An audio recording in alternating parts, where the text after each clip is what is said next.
আসসালামু আলাইকুম কলিজার ভাই ও বোন, আপনারা আমাদেরকে সবসময় সাপোর্ট করেন, আরো সাপোর্ট করবেন ইনশাল্লাহ। তো এই যে আমার পাশে দেখতেছেন আমাদের বড় ভাই, তো আমরা সবসময় একসাথে কাজ করি। আমার বড় ভাইয়ের পেজটাও কিন্তু অনেক বড় বড় ফ্যামিলি থেকে সবসময় কাজ করেন। তো প্রিয় ভাই, আপনার আইডির নামটা কি একটু বলে দেন।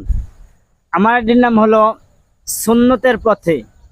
আলহামদুলিল্লাহ, সুন্নতের পথে আমার এই প্রাণপ্রিয় কলিজার ভাইয়ের আইডিতে আপনারা সবাই জয়েন হয়ে যাবেন, যুক্ত হয়ে যাবেন। আমার প্রিয় ভাই অত্যন্ত ভালো মানুষ, আপনাদেরকে সবাইকে ভালোবাসা দেবেন।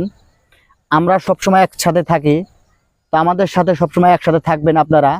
যেহেতু আমরা ইসলামিক ভিডিও করি, আমাদের ইসলামিক ভিডিওগুলো আপনারা বেশি বেশি দেখবেন ইনশাল্লাহ। আল্লাহ তাআলা বলেন যে ইসলামিক কথা, ইসলামিক ভিডিও, ইসলামিক আলোচনা যে ব্যক্তি শুনে তার পিছে আল্লাহ তাআলা সবসময় রহমত দান করে থাকেন। তো আমরা সবসময় চেষ্টা করব, যতক্ষণ ফেসবুক প্ল্যাটফর্মে থাকব ততক্ষণ এই বেশি বেশি করে ইসলামিক ভিডিওগুলো দেখব। তো আসেন, আমাদের এই দুই ভাইয়ের আইডিতে আপনারা জয়েন হয়ে যাবেন। অবশ্যই আপনাদেরকে অনেক ভালোবাসা দেবো, অনেক ইনশাআল্লাহ। ইনশাআল্লাহ।